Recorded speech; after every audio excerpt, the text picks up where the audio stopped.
Julio Piumato está, que es secretario del gremio de judiciales, pero desde la CGT, y creo que estaba, Julio, eras diputado cuando se votó la ley. Sí. Ustedes votaron a favor y desde la CGT también participaron en la discusión de la ley, ¿no? Y bueno, el comienzo de la última etapa de la ley, que fue la necesidad de la ley, fuimos nosotros que organizamos, junto con Madre de Plaza de Mayo, las primeras jornadas en la Biblioteca Nacional para debatir sobre la necesidad de una nueva ley de medios de la democracia. Sí, yo participé, bueno, ahí le decía a Ricardo, la Unión Cívica Radical y otros partidos, no el socialismo, se retiraron del recinto, ¿no? Claro. Sí, nosotros compartimos el propósito de la ley de medios. Nosotros creemos que los propósitos son plausibles y que ha sido un avance la sanción de la ley de medios. No, por supuesto, pero digo en eso. Yo personalmente considero que el 161 es constitucional, pero me da la sensación... El 161. ¿Vos creés que es constitucional el 161? Sí, por supuesto, y si no, no lo hubiera votado, ¿no? Pero lo que sí, yo coincido con mucho que se dice acá, que en 3 años lo que está frenado es un artículo para un grupo, porque las medidas cautelares están enfocadas por quien las presenta. Y sin embargo, no solo no se ha aplicado para el resto de los grupos, incluso la información de los últimos días es preocupante sobre los procesos de desinversión de otros grupos donde se pasa en la familia, o sea, situaciones que es público notorio la conexidad y el presidente del AFSA dice que no hay conexidad cuando hasta en las páginas de internet está claro, como el tema de Telefe, que forman parte. Pero a mí me preocupa otras cuestiones. Uno de los puntos centrales de la pluralidad de voces era el 33% que iba a otorgarse a las entidades sin fines de lucro. Esto era lo verdaderamente revolucionario. Yo formo parte de mi organización, ¿no?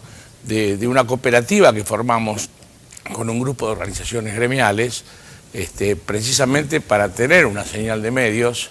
Nosotros presentamos, cumplimos todos los requisitos este año e insólitamente en el mes de junio, y sin estar amparados por ninguna cautelar, la autoridad, el gobierno, suspendió lo que era el otorgamiento, el concurso de otorgamiento, por 30 días, y todavía estamos esperando que esto se concrete. Así que, digamos, no hubo ninguna cautelar que le pidiera al gobierno cumplir el concepto de la pluralidad de voces, que era un punto central de la ley. Acá hay que recordar algo, porque si yo mal no recuerdo, volviendo al tema un poco, la discusión que se dio por estas horas en torno a los integrantes de la Cámara y los cuestionamientos del gobierno, ustedes lo habían denunciado a Recondo. Sí, tal cual. Ustedes habían pedido por eso, juicio político, yo digo, ¿no? en principio, una cuestión, la primera parte de la respuesta. Después, sobre el tema de la justicia, pienso que lo peor, ninguna ley puede tener...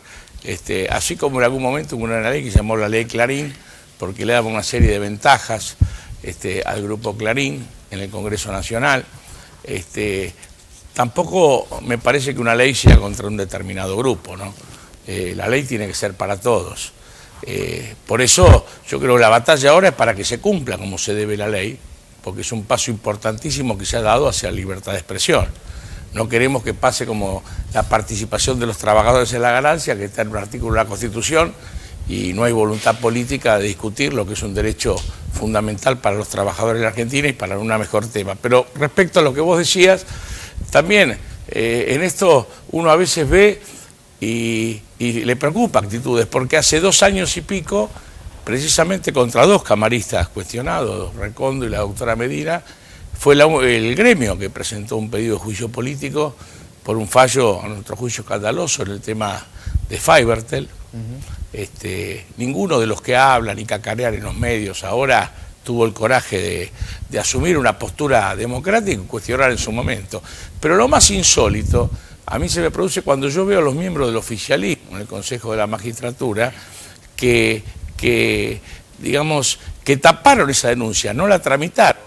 La denuncia cayó en el senador Marcelo Fuentes, y que ahora hace un mes y medio, cuando empieza esta vorágine del 7D, de golpe se acuerdan de cuestionar a un fuero y a una cámara en función de un fallo. La justicia no puede ser en función de un fallo o de un interés. Hay todo una visión que es lo que da garantías. Bueno, y precisamente durmieron esa denuncia, y no solo eso, sino en este tiempo, antes de empezar a atacarlo hace un mes, iban a comer asado a la casa de Recondo. Más, en una reunión del Consejo, cuando empezaron los ataques a Recondo, y Recondo hizo público en la reunión del Consejo que la única denuncia que tenía era mía, es decir, como secretario general de la Unión de Empleados de la Justicia, el senador Marcelo Fuentes le dijo, pero yo redacté el dictamen de desistimiento, que todavía no se trató porque nosotros hicimos una presentación, porque la querían dejar pegada a la doctora Medina, zafarlo, cuando el tema principal involucraba en común a ambos jueces de la Cámara, ¿no? No en broma. A ver, Pimato. Yo digo que además hay que tener un tema que es fundamental para la aplicación de la ley, que es un tema que son allá, ¿no? Hay otro montón de problemas en Argentina, que son problemas sociales, que tienen mucho que ver con la ley, que es, si nosotros no modificamos la matriz de concentración económica, va a ser muy difícil que existan sectores que puedan acceder a medios de comunicación. Si no, va a tener que ser, como es ahora, sector económico o relacionado con el gobierno o relacionado con grupos económicos, con grandes grupos económicos nacionales y transnacionales. Y esto sabemos que a la larga modifica o traba el fin de la ley, que es el derecho humano a la libertad de expresión y a la libertad de información, ¿no? Entonces, también hay que ver eso, ¿no? Para que una ley funcione bien, tiene que haber una sociedad con equidad social, con justicia social, y donde sea muy fácil acceder a esa pluralidad de voces. El per saltum siempre era contra las sentencias o decisiones de primera instancia. Así venía primitivamente en el proyecto. Saltear una instancia.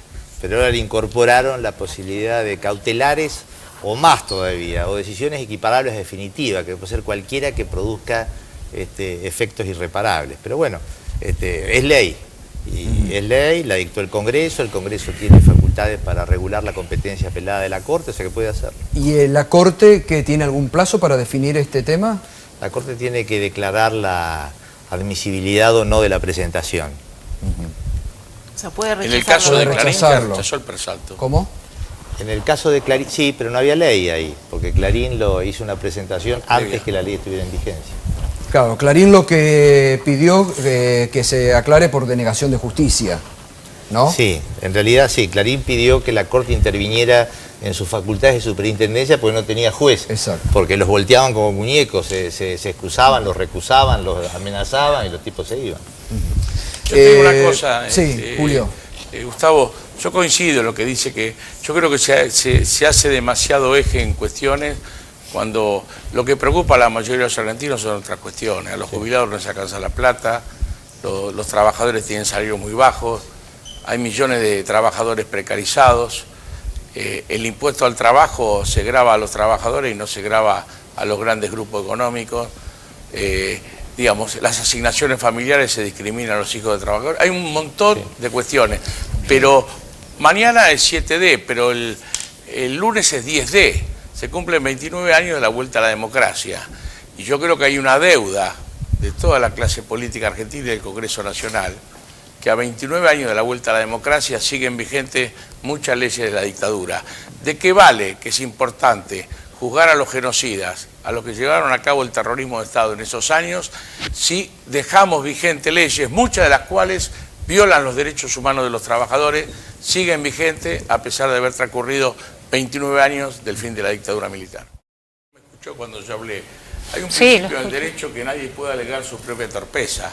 Hace 2 años y medio que el Consejo de la Magistratura tiene una denuncia sobre 2 de esos magistrados y no lo ha tramitado, y la tiene en su poder un representante del oficialismo, el senador Marcelo Fuentes. Fue el encargado de avanzar y de proponer, y en lugar de proponer la acusación, como nosotros dábamos, que es fácil con analizar ese fallo y las condiciones del fallo, él propuso la desestimación de la denuncia. Así que, digamos, sobre ese principio, fuera de lugar venir a decir, porque a los jueces, ¿cómo se los juzga? Hay un método constitucional, no se los lincha en la Plaza Lavalle, ¿no? Entonces, si hay un mecanismo vuelvo a decir, nadie del gobierno, de los que impugnan a esos jueces, en su momento tuvo la valentía y el coraje cívico de efectuar la denuncia. La hicimos nosotros y ellos, al contrario, no la hicieron prosperar, sino todo lo contrario. Gracias, Julio, también.